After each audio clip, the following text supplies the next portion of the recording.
Muhterem efendim, vesvesenin çeşitlerinden biri olan, amelin en iyi suretini araştırmakta neşet eden vesvese, bazı müminlere dini adeta yaşanmaz kılıyor. Doğru ibadet etme noktasındaki hassasiyet ile vesvese arasındaki çizgi nasıl olmalıdır? Bu türlü vesveselerden kurtulmanın vesileleri nelerdir? Vesvese ta öteden beri olmuş.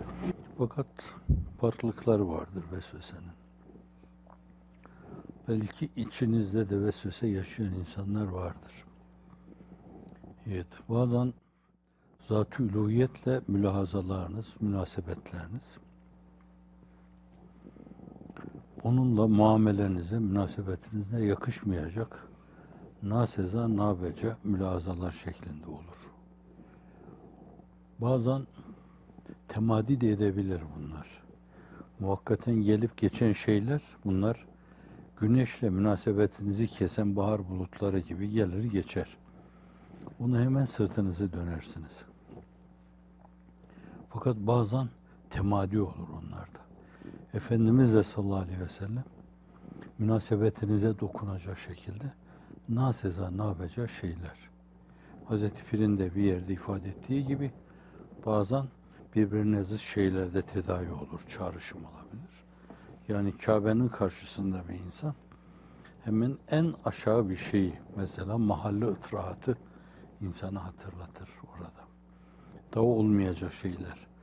Bu mevzuda tasrihi, bu ruh ve fikir iffetimize münafi bulduğundan dolayı ona girmiyorum ben. Yani tasrih etmeyeceğim, açmayacağım. Kur'an'la alakalı olabilir bu. Gönülden bağlı bulunduğunuz dini mübini İslam'la, şeriat-ı garra ile alakalı olabilir.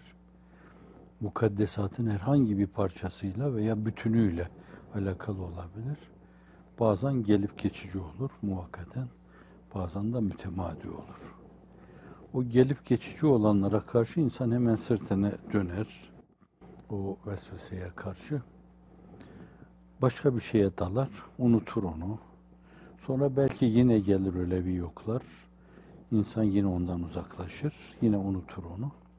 Bunun çok zararı yoktur. Hatta o vesvese bahsinde ifade edildiği gibi bu bir yönüyle de imanın kemaline delalet eder. Çünkü sermayesi olanlara hırsızlar tasallut ederler.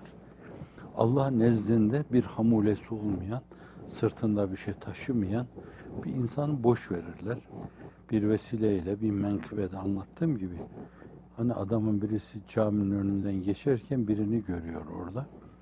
Elinde bir sürü gem var, at gemi var. Diyor, sen kimsin diyor, ben şeytanım diyor.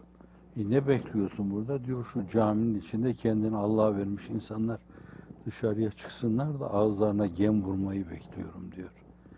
Ya amellerini işte onlara söylettirmek suretiyle canlarını okuyacağım veya iyi yaptım dedirterek canlarını okuyacağım.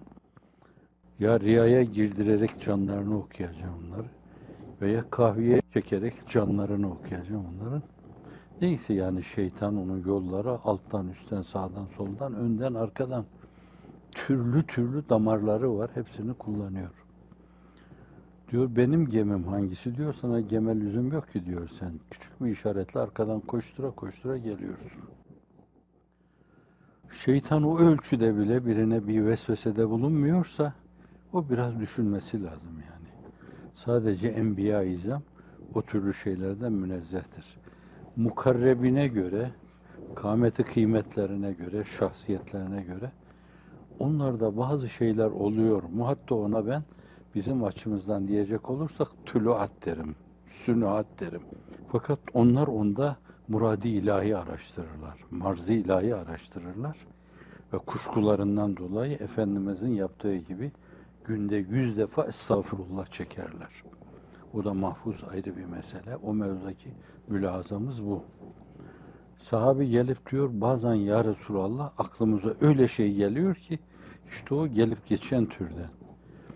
Gökten aşağıya düşsek, paramparça olsak daha hafif olacak. o sadir olmaya başladı mı diyor Efendimiz. Evet diyorlar.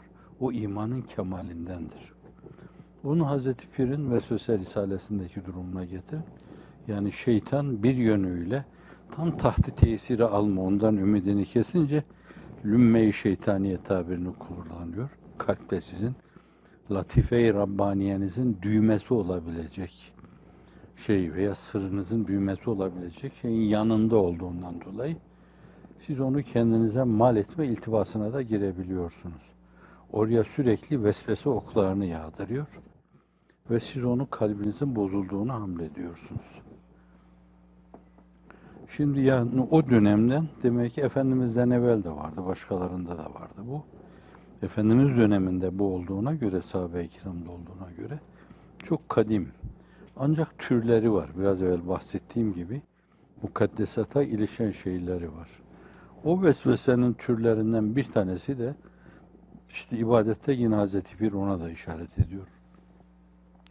İbadet-ü taatın alasını yani aksel gayeti yakalama, encebel gayeti yakalama, ardal gayeti indallah'ta yakalama, aftalel gayeti yakalama, alel gayeti yakalama maksadıyla, ahseni yakalama, bulma maksadıyla bir yönüyle bazı şeyleri basit görme gibi şeyler oluyor.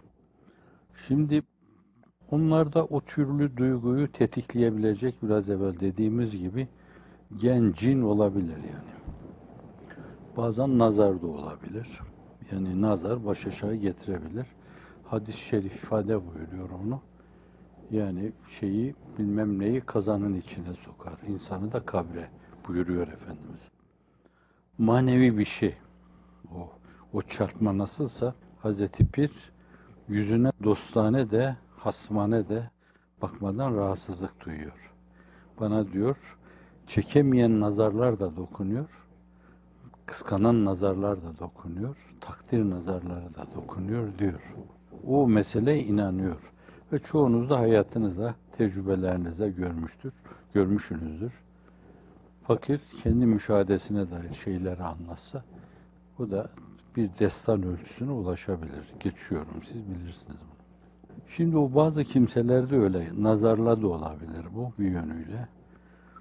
Çok o büyüye meseleye hamletmemek lazım. Çünkü Efendimiz sallallahu aleyhi ve sellem'in o mevzuda tavrı çok katidir. Efendimiz sallallahu aleyhi ve sellem o Yahudi büyü yaptığı zaman da onlar Efendimiz sallallahu aleyhi ve sellem Cibril'in haber vermesiyle bir kuyudan çıkarılıyor onlar. Ve sonra Efendimiz sallallahu aleyhi ve sellem onların gömülmesini, yok edilmesini emir buyuruyor. Ayşe validemiz bir görseydik halk büyütürdü diyor. Onlara tesiri hakiki verirlerdi diyor. Şimdi bu bize bir ders veriyor aslında.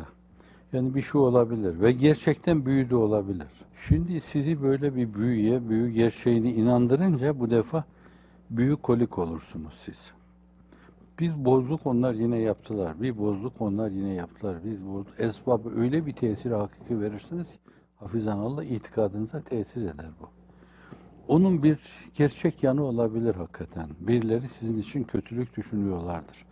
Fakat orada alınması gerekli olan tavır Efendimizin tavrıdır. O meseleyi izah etmemek, büyütmemek. Kendisi Efendimiz ne yapıyor yani? Öyle bir ihtimale karşı ellerini böyle tutuyor. 11 defa İhlas ve Muavizeteyn okuyor. Tepeden tırnağa bütün vücudunu sıvazlıyor. 11 defa. Bir gün yaparsın, 2 gün yaparsın, 11 gün yaparsın, 19 gün yaparsın, 33 gün yaparsın, 66 gün yaparsın. Yaparsın. Duayı kesmediğinden dolayı Allah onunla kendisine sığınmanızı istiyordur ve siz de onu uzatırsınız. Şimdi Efendimiz bize bir yol gösteriyor. O büyüyle alakalı oradaki o materyali bile göstermiyor. Gözlerinde büyütür millet. Vaka yani. Şimdi büyü de olabilir. Belki o mevzuda Allah'a sığınmak lazım. Dua etmek lazım.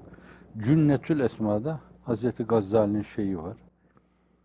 Ve Üstad Hazretlerinin Sekinesini okuyabilirsiniz o mevzuda. Önemli bir şey. O da o Cünnetül Esma'dan alınmış bir şey yani. Bazıları seçilmiş, alınmış. Kur'an-ı Kerim'den bazı ayetler. Keşfe ihtiran eden şeylerdir bunlar. Herkes için kabulü bunun objektif değildir. Fakat siz O işin arkasındaki zatı itimadınızdan dolayı onu kabul eder, öper, başınıza korsanız bu sizin için fazilettir. Diyelim. Şimdi bazıları için öyle bir büyü de olabilir bu. Aile içinde imtihan olabilir bu mevzuda. Olabilir bunlar. Şimdi ister ibadetin alasını araştırma, ister onun belli bir kemale erdiğinden dolayı şeytanın işin karıştırmasından kaynaklansın. İster orada genetik veya cinetik bir şey olsun yani ya cin müdahalesi olsun veya genlerle alakalı bir dönemdeki ihmal onlarda ortaya çıkmış olsun. Bir dönemdeki ihmal. Efendimiz buyuruyor ki sallallahu aleyhi ve sellem dünyaya gelen her çocuğu şeytan sıvazlar diyor. Tek İsa İbni Meryem şeytan sıvazlamamıştır diyor. Her çocuğu sıvazlar. Kendini istisna etmiyor burada ama fakat mutlak müstesna olan istisna edilmez. Bu tabir yok bir yerde. Dilde yoktu, o benim uydurduğum bir şey. Mutlak müstesna olan istisna edilmez. O müstefeynel ahyarın sultanıdır. Fakat Hz. Mesih'ten başla demek diğer peygamberleri de istisna etmiyor Efendimiz. Demek ki herkese dokunuyor bu. Bazı hallerde onlar insanın böyle al yuvarlarına, ak yuvarlarını bilmek suretiyle sürekli insanın beyni kalbi arasında böyle gelgitler yaşayarak tesir icra edebilirler. Onda şu türlü tesir, onda bu türlü tesir. Bunlar böyle samimi bir ağzı dualı veya duaların kabule karin olduğu Kabe karşısında Cenab-ı Hakk'a teveccüh, bir Ravza-i Tahire'de muvacehe karşısında halini Resulullah'a arz etmek suretiyle, bir Arafat'ta Allah'a içini dökmek suretiyle Cenab-ı Hak o şeyi alabilir, değiştirebilir. Allah tabiatı değiştirebilir. Allah'ın namütenahi kudreti vardır ve hu ala kulli şeyin kadir. Dün de geçmişti. Kül kelimesi nekreye müzaf olunca küllü şeyin minel efrat demek yani. Her ferde şamil bir şey demektir. Şimdi sizin sorunun içinde esas yani ibadetin alasını, aksasını, en ecmelini, en eftalini, en erdasını indallah, Allah'ın rızasına en uygun olanını arama bulma maksadıyla ibadet taatta bir hassasiyet mevzu. Şimdi bu hassasiyette ikiye ayıralım. Biri o Mizan-ı Şarani'de Üstad Hazretleri de talebelerine, kendi talebelerine azimetle amel etme adına onu gösteriyor. Yani mesela bizim şeyimizde, mezhebimizde abdest alırken niyet sünnettir, adaptır belki. Fakat madem Şafii mezhebinde bu farzdır, bence niyetsiz abdest almama gibi bir şey yani. Mesela Bismillah demek gibi bir şey. O abdestin başında Bismillahirrahmanirrahim demek gibi. Mesela namazda bir yönüyle onların esaslarına da riayet etme gibi. Kendi mezhebinize muhalif düşmeme kaydıyla mezhebinizin içinde onların mezheplerine de riayet etme meselesi söz konusuysa. Mesela geçen gün söz konusu oldu. Tahammüm etmeme mesele. Objektif bir kural gibi herkese söylememe, herkesi mecbur etmeme kaydıyla may müstamelden sakınma gibi. Tahammüm edilemez bunlar. Şahıslar azimetle amel ederler, kendilerine mahsustur bu. Hatta söylenmez bile bu bir yönüyle. Çünkü bunların hepsi o şeriatın menhelül azvul mevrut diyebileceğimiz tertemiz kaynağından nebahan etmiştir. Ne Hazreti Malik'in mülahazalarını, İmam Malik'in mülahazalarını, ne İmam-ı Şafii'nin, ne Özai'nin, ne Sevri'nin mülahazalarını, ne de diğer yüzlerce müştehidinin mülahazalarını Kur'an dışında mülahaza, sünnet-i sahiye dışında mülahaza olarak kabul edemezsiniz. Elden geldiğince bunların hepsini bir yönüyle temsil eden bir temsil kahramanı olma. Fakat bunu tamim etmeme, ilan etmeme, zayıf insanlara yüklenmeme, bunu kendi kendine yapma mevzu. Ancak böyle bir meselede de yine iş altından kalkılmaz hale getiriliyorsa şayet, yani temizlikte çok fevkalade bir şey acaba, ayağımı yere bastım ben şimdi, ayağımı bir daha yıkayayım, o yere bastığım yeri de bir daha yıkayayım ben böyle. Banyoya girdim, evvela girmeden evvel, küvete ayağımı basmadan evvela bir küveti yıkayayım ben. Sonra çıkarken de ayaklarımı ben 3 az olur, 5 de az olur. En iyisi 7 yıkayayım çünkü şeyde de Subhan Rabbiyel Ala, Subhan Rabbiyel Azim Öyle oluyor orada. Duvarlardan birini elim dokunduysa çıktıktan sonra bir de güzel onu sabunla bir daha yıkayayım. Böyle yıkayayım. Fena fil yıkayayım olur gidersiniz. Bu söz de böyle Allah'ın rızasını kazanma, Peygamberimiz sallallahu aleyhi ve sellemin tavır ve davranışlarına muvaffakati yakalama gibi mülahazaya bağlı olabilir. Fakat ifrat olduğundan dolayı bunlar sahih hadislerin ruhuna aykırıdır. İnned dine yusrun ve le yuşadde dine illa galebe. Din herkes tarafından objektif olarak yaşanabilecek mahiyette kolaylık esasları üzerine müessestir. Onu insan takatını aşkın hale getirdiğiniz zaman kendiniz bile bir gün ona yenik düşersiniz. Bir gün yapamazsınız onu. Nitekim malum Abdullah İbni Amr bin As diyor ki Efendimiz sallallahu aleyhi ve selleme geldim ben, bana dedi ki her gün oruç tutuyor. Sabaha kadar da uyumuyormuşsun. Sahabe-i kiramın içinde böyleleri vardı. Efendimizin emri değil yani. Fakat ibadetü taatın faziletine tutkunluk ve düşkünlük. O tabiri kullanmak doğru değil de adeta ibadet kolik insanlardı bunlar. Sabaha kadar ibadet yapıyor. Hanımı şikayet ediyor, babası şikayet ediyor, geliyor. Efendimiz diyor, şu kadar yat diyor, şu kadar kalk ibadet et diyor. Gecenin 1/3'ünü de yapsan yeter. Mesela diyor ki en kıymetli oruç, mesela Perşembe, Pazartesi tut diyor. Eyyam-ı Bıd'da tut diyor yani. Ayın 13'ünde kamer ayların, 14'ünde, 15'inde tut diyor. Bunları da razı olmayınca Savmi Davud gibi tut, en eftal oruç odur diyor. Bir gün tutup bir gün yeme. Bunların hepsini az görüyor. Sonra o işe salıyor kendisini. Hayatının sonunda yaşlanınca, şimdi namazında da öyledir o. Orucunda da öyledir. Kabe'yi tavafında da öyledir böyle. İlle de böyle ahdetmişse her gün ben 7 defa umre yapacağım diye yapmışsa bir yerde. İlk hacca gittiğin zaman gençtim ben. O 7 defa yapma oluyordu. Fakat İsmail hocalarla gittiğimizde 2-3'te bile bitiyordum ben artık. Demek şimdi ancak bir tane yapabilirsin. Şimdi o zaman bütün hayatın boyunca devam ettireceğin şey esas bu. Diyor keşke Resul-i Ekrem sallallahu aleyhi ve sellemin o tavsiyesini o zaman kabullenseydim, hayatımı ona bina etseydim, onu esas alsaydım ve bugün de esas aldığım o şeyleri rahat yapabilseydim. Ama başta bir kere böyle tutturduğumdan dolayı onu terk etmek de istemiyorum. Zorlandığını ifade ediyor. Aynı meseleyi Selman Farisi ile Ebu Derda arasında yine sahih kitaplarda, Buhari, Müslim gibi kitaplarda görüyoruz. Bunlar ikisi kardeş olmuş insanlar yani. Birisi gelmiş azatlı bir insan, öbürü de Medine'nin şerefli ansarından bir insan. Çok abid bir insan. İçeriye girdiğinde o gün hanımını görüyor, saçı başı dağınık böyle. Hayatın dışında adeta bir arkadaşımız demişti burada, farkında değilim, ölü müyüm, diri miyim, dünyada mıyım, ukvada mıyım? O mübarek hemşiremize bakınca dünyada mı, ukvada mı birdenbire böyle kafası karışıyor Selman-ı Faris'in. Sonradan gelmiş Medine-i Münevvere'de iltihak etmiş ama fakat müteahhirinden ama sabıkın evvelinden yani. Çok hızlı yürümüş, çok öne geçmiş.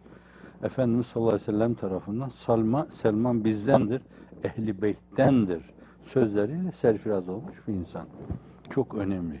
Dili öğrenmiş gelmiş orada, dini öğrenmiş, o kadar yaklaşmış, ehli beyt seviyesinde bir makamı muallayı ihraz etmiş Selman-ı Farisi. Dolayısıyla hakikati Muhammedi aleyhissalatü vesselam da çok iyi kavramış. Onu öyle görünce bekliyor, Ebu Darda içeriye gelince hemen ibadet ediyor. Kardeşin diyor, dünya ile alakası yok ki diyor, ne beni düşünüyor, ne çocuklarını düşünüyor. Geliyor, sabaha kadar namaz kılıyor. Ondan sonra da oruç, sonra da gidiyor kendi işine filan. Yani ayda yılda bir yüzünü ya görürsün ya görmezsin diyor. Orada o ağırlığını koyuyor Selman-ı Farisi. Gelir gelmez yine namaza durunca yat diyor sen diyor. Git yat diyor, yat. Gecenin bir miktarından sonra kalk şimdi diyor ibadet yap diyor. Orucu da şöyle tut diyor filan. Ondan sonra adeta mülhamından şunu söylüyor. İnne lillahi aleyke hakkan ve inne li ehlike aleyke hakkan. Ve inne li nefsike aleyke hakkan fe'ati kullezî hakkin hakka. Allah'ın senin üzerinde bir hakkı var. Nefsinin senin üzerinde bir hakkı var. Aile efradının senin üzerinde bir hakkı var. Ha, zinhar, her hak sahibinin hakkını ver. Zinhar vermemezlik etme diyor. Sabahta bir yönüyle hakem olarak hakemler hakemine geliyorlar. Efendimiz sallallahu aleyhi ve selleme geliyorlar. Efendimiz'e meseleyi arz edince aynen Selman-ı Farisi'nin söylediği sözü söylüyor Efendimiz sallallahu aleyhi ve sellem. Mülhemun o insanlar. Efendimiz ona buyuruyor ki inne lillahi aleyke hakkan ve inne li nefsike aleyke hakkan ve inne li ehlike aleyke hakkan fe'ati kullezî hakkin hakka. Her hak sahibinin hakkını ver diyor. Şimdi bunlar dengedir. Meseleyi yaşanabilirlik çerçevesinde muhafaza etme demektir. Öyle muhafaza etmezseniz yenik düşersiniz, yaşayamazsınız. Bu açıdan da âlâ peşinde, aksa peşinde, ecmel peşinde, ahsen peşinde koşan insanlar bazen Hasen'den de olurlar, Cemil'den de olurlar, Ali'den de olurlar, âlâya gideceğim diye Ali'den de olabilirler. Hepsinden olabilirler hafizanallah. Dengeli. Allah nasıl vaz etmişse onu öyle yapmak lazım. Fazlasını yapacaksanız, kurbu nevafil peşindeyseniz onu bile yine gücünüze göre ve Efendimiz sallallahu aleyhi ve sellemin kavli, fiili ve hali hayatından kotararak bence ona göre tanzim etmeniz lazım. Ona göre belli bir sistem içinde ele almanız lazım. Bu da meselenin bir yanı. Bir diğer yanı belki o türlü şeylere âlayı bulma mülazasına bağlı. İster temizlikte, ister namazım olmadı benim bir kere daha.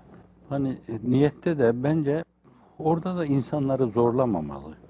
Hanefi fukahasından bir kısmı diyor ki ağızla niyet etmek müstahaptır veya adaptır. Yani neveytü en usalliye lillahi teala salate farz-ı zühr falan demek gibi şeyler. Türkçe'de söyleyebilirsiniz yani. Öğle namazının farzını kılmaya. Fakat bazı müştehidini belki müreccihin-i kiram, belki muharricin-i kiram diyorlar ki esas ağızla niyet yapmak değil de kalpten geçirmek yani. Niyet demek kastül kalptir. Kalbin kastidir yönelmesi. Meseleyi buraya bağlayalım şimdi. İmam Rabbani Hazretleri de ağızla söylemeyi mahsurlu görüyor. Çok önemli bir imam. O kalbin kastine bağlanmasını söylüyor, düşünüyor. Çünkü ağız söylerken esasen o kalbin kasti maksudu bulamayabilir, mahbubu bulamayabilir. Oysa ki orada sen bile esas o esnadaki mülahazalarınla Allah baş başa bırakma, kendin bile aradan çıkman lazım. Fakat bunlar bir seviye meselesidir. Allah'la münasebet açısından derinlik adına diyoruz. Kalbi ve ruhi hayatındaki tecrübeleri açısından. Adımını atarken bile ben acaba yani neredeyim, nasıl görünüyorum filan yani o mülazaya gelmiş insanlar. Şimdi onlar bütün masivayı silerler, onların niyeti odur. Fakat o aksel gayet işte. Hani bir dönemde o aksel gayatı Selahattin Münciye'den çıkardığını söylüyor. Ama sonra tesbihata koyduğu için bize söylüyoruz. Aksel gayet üstünde gaye yok demektir. Çok ağır bir şey. O talep çok ağır bir şey. Şimdi meseleyi buna bağlarsanız hakikaten, bu en âlaya bağlarsanız millet altında kalır, ezilir. Herkes nasıl yapıyorsa yapsın yani onu. Kimisi ağzıyla niyet ediyor. Siz vaka işin doğrusunu söyleyin onlara yani namazda. Elinizden geldiğince kalbi masivadan ifrag edin. Allah'ı mülahazaya alın. Namaza dururken doğrudan doğruya kalbinizin sesi olsun her şey. Bu ağzınızdan çıkan kelimeler Hazreti Pir'in namazında görüldüğü gibi hepsi kalbinizden vizeli çıksın. Elhamdülillah derken nereye baktığını duyun. Rabbül Alemin derken nereye baktığını duyun. Bir yönüyle onun güdümünde o namazı kılın. Deyin bunu. Zamanla insanlar da inkişaf edebilir. Hakikaten namazı öyle kılabilirler. Ve namaza durduklarında Allah'ın bitmesin diyebilirler bu. Fakat bunu müptedilere, bizim gibi çoban durumunda olan insanlara teklif ettiğiniz zaman çobanları ibadetten kaçırırsınız bence. Doğru değil. İşte bu bakın âlayı arama Yolu ne kadar hatarlı oluyor, ne kadar tehlikeli oluyor. Ona bir seviye meselesidir. Bir duyma meselesi, bir ihsas meselesidir. Hatta bir ihtisas meselesidir. Kalbin sezişi, kalbin duyuşu meselesidir. Bunun gibi ister ibadetü taatın alasını yakalama, ister ona götüren mukaddimat diyebileceğimiz abdestte, taharette, boy abdestinde filan o türlü meselelerde alayı arama mevzu bazen insanı normali yapmadan da alıkoyabilir. Hafizanallah. Şimdi bu da meselenin bir yanı, değişik şeylere bağlı olarak bir diğer hususu arz edeceğim. Hani bu türlü insanlar varsa böyle, bunlara diyebilirsiniz, şöyle diyebilirsiniz. Bu da vaka böyle diyalektik gibi bir şey oluyor. Genelde hak ve hakikati anlatma mevzuunda, mücadelenizde, münazaranızda bu türlü üsluplara girmeme esas olmalı. Fakat orada sanki kullanmada bir mahsur görmüyorum ben. Mahsurlu olabilirse ikaz edilirim ben de. Mesela Efendimiz sallallahu aleyhi ve sellem mi ibadet-ü taatında daha hassastı? O meseleyi tahsisi rububiyet etme mevzunda daha titizdi. Üluhiyet esrarına daha vakıftı ve daha büyüktü. Allah'a daha yakındı. İşin en iyisini arama, en mükemmelini arama mevzuunda daha hassastı.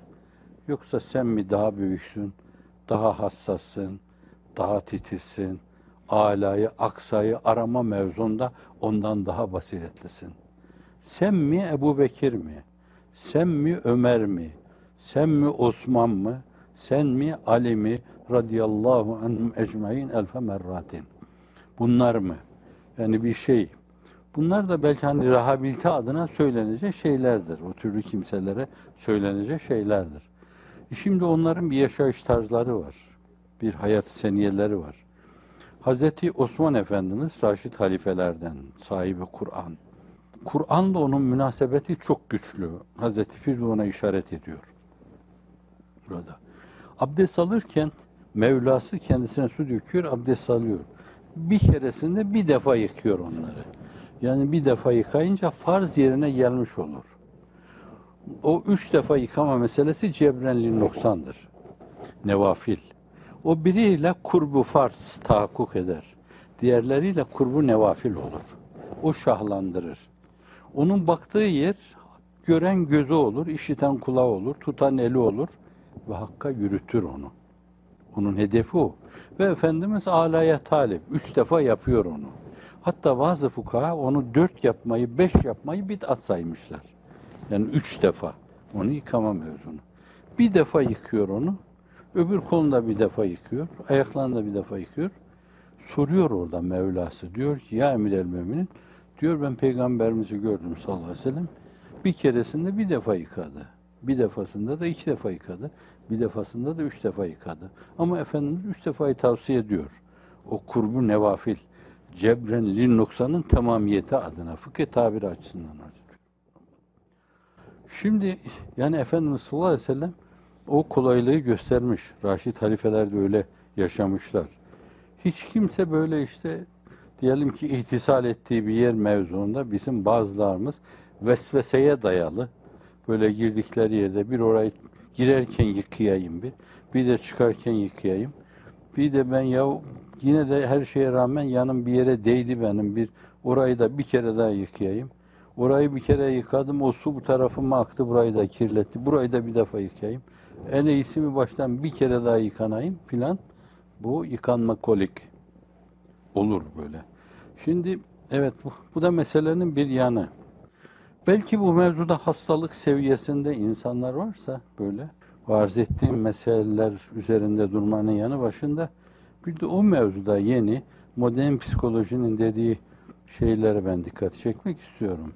Hakikaten böyle hastalık seviyesinde ise bu, ister temizlik adına, ister ibadetin alasını bulma adına çok fevkalade hassasiyet gösteriyorsa, bunları o bulundukları halden kurtarmak böyle, biraz dışarıya çekme adına bir kısım böyle hobilerle meşgul etmek lazım. Mesela diyelim, hani resim de olabilir de cansız şeylerin resimleri ama kafalarını zorlayacak, onları meşgul edecek. Yapamayacakları şeylere değil yani. Bir hobi olarak zevkle yapabilecekleri şeylere çekmek lazım. O girdaptan onları kurtarmak lazım. Onları öyle bir şeyle el uzatmak lazım. Mesela hatla meşgul olsunlar yani. Ellerini alsınlar. Fakat bu mevzuda tabii onlara kim bakıyor, en yakınları kimse onların rehberliğinde bunu yapmalılar. Yani onlar da almalılar oraya, bir meşk almalılar. Orada işleyip durmalılar onu.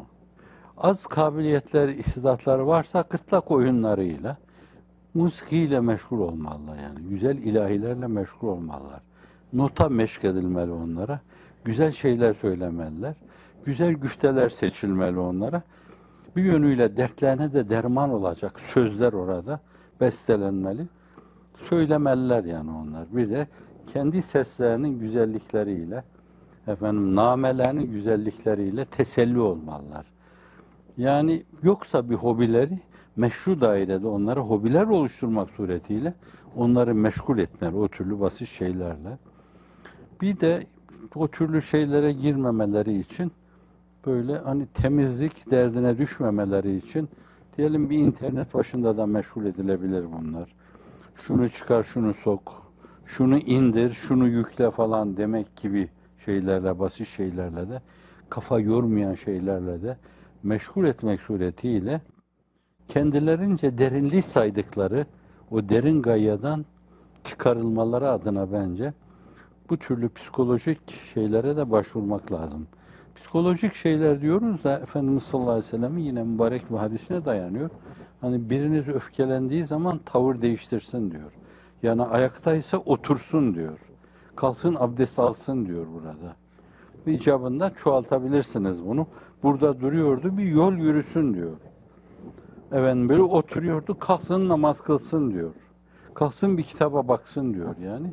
Bunların hepsine birden hal değiştirme, tavır değiştirme, içinde bulunduğu o zehir zemberek atmosferden sıyrılma. Böylece o stresleri bir tarafa atma, o anguazlardan sıyrılma imkanı olabilir. Evet, bu arada yani belki herkes en yakın adına bir psikolog gibi onlarla meşgul olarak rehabilite etmeli. İster ibadet-ü taat adına, isterse başka şeyler adına tedavi etmeye çalışmalı. Cinciye, şeytancıya gitmemeli bence bu mevzuda. Bakın bazıları doğru olabilir, dua ediyor olabilir de bence katiyen o büyücülere hiç gitmemeli. Çünkü onların böyle bir tane doğru çıksa bile %99 yalanları vardır. Şeytanlar, biraz evvel bahsettim yani ben gözümle gördüm. O büyü şeyini çıkarttı. Suyun için, leğenin içinden çıkarttı ve pis pis yosun kokuyordu. Gözümle gördüm ben. Bu adamın kolları açıktı buraya kadar. Bunu da gözümle gördüm. Fakat onu şeytanların oraya atmadığı nereden belli? Sizi o adama yönlendirme adına bir yönüyle sizi şirke sevk etmediği nereden belli? Size musallat olan o ervahı habisenin orada yeni bir oyun oynamadığı nereden belli? O yeryüzünde sizin aranızdaki hempaları, aveneleri, onları o istikamette kullanmadıkları nereden belli? Evet. Ala'yı ararken, Aksa'yı ararken Kasi'den, Ali'den mahrum olmayalım.